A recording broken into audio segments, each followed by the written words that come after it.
लाडक्या बहिणींनो, लाडक्या ताईंनो, सर्वात मोठी आनंदाची बातमी आपल्या समोर आलेली आहे। आता जे ई-केवायसीची जी मुदत होती त्यामध्ये वाढ झालेली आहे आणि नेमकी कोणती तारीख दिलेली आहे लास्ट ते सुद्धा ह्या व्हिडिओमध्ये सांगणार आहे।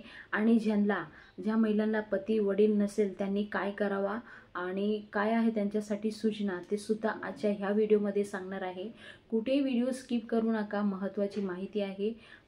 सविस्तर तुम्हाला सर्व माहिती मिळणार आहे। अदितीताई तटकरे यांनी इथे ट्विट करून सांगितले आहे की मुख्यमंत्री माझी लाडकी बहीण योजनेमध्ये ई-केवायसीची जी मुदत होती त्यामध्ये वाढ झालेली आहे। माननीय मुख्यमंत्री देवेंद्र फडणवीस साहेब, उपमुख्यमंत्री एकनाथ शिंदे साहेब व उपमुख्यमंत्री श्री अजितदादा पवार यांच्या नेतृत्वाखाली मुख्यमंत्री माझी लाडकी बहीण योजना संपूर्ण राज्यात अतिशय यशस्वी राबवली जात आहे।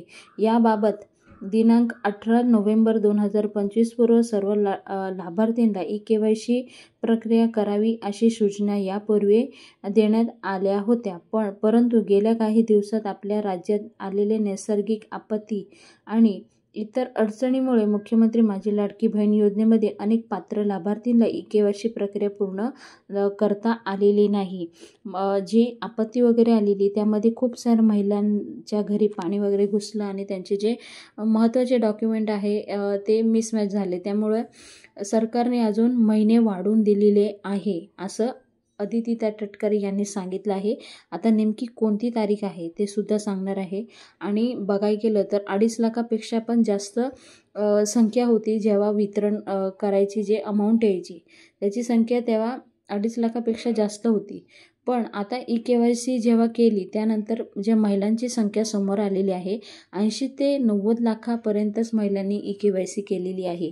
म्हणून खूप मोठा आकडा बाकी राहिलेला आहे, म्हणून सरकारने ही मोठी निर्णय घेतलेला आहे। तर आता जाणून घेऊ अधिक माहिती। या अडचणीमुळे नोंद घेत राज्य सरकारने एक अगत्याची महत्त्वाचा निर्णय घेतलेला आहे।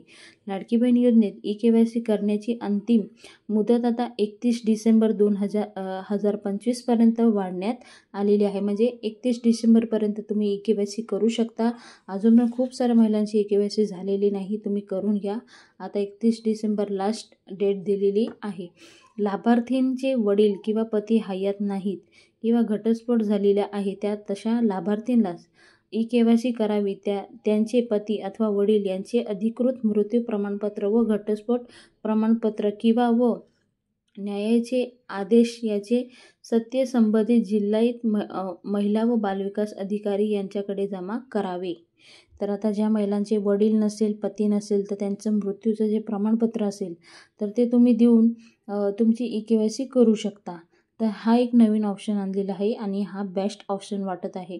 तर ही एक जी समस्या होती, वडील पती नसेल तर काय करावा, तर हा प्रश्न इथं सुटलेला आहे। म्हणून ताबडतोब लाडक्या बहिणींनो, आता ई-केवायसी ज्यांची थांबलेली आहे, राहिलेली आहे, त्यांनी जाऊन तुम्ही तुमची ई-केवायसी करू शकता आणि लास्ट डेट आहे 31 डिसेंबर। जे राज्य सरकारने आता जे हा निर्णय घेतलेला आहे हा अतिशय छान आहे आणि खूप सारे दिवस आहे तुमच्याकडे। बघायला गेलं तर 1 महिना अधिक म्हणजे 1 महिना 15 दिवस तुमच्याकडे असेल, 10-15 दिवस, तर ह्या दिवसामध्ये तुम्ही तुमची ई-केवायसी पूर्ण करू शकता। काही प्रश्न असेल तर तुम्ही कमेंट बॉक्समध्ये कमेंट करून विचारू शकता। आम्ही प्रत्येक कमेंटचा रिप्लाय देत आलेलो आहोत। काही मदत असेल तर आम्ही नक्की करू। तर असे छान छान अपडेट बघण्यासाठी आपला चॅनल सबस्क्राईब करून ठेवा। पुन्हा भेटूया नवीन व्हिडिओ संगती, तोपर्यंत बाय बाय, थँक्यू, जय हिंद।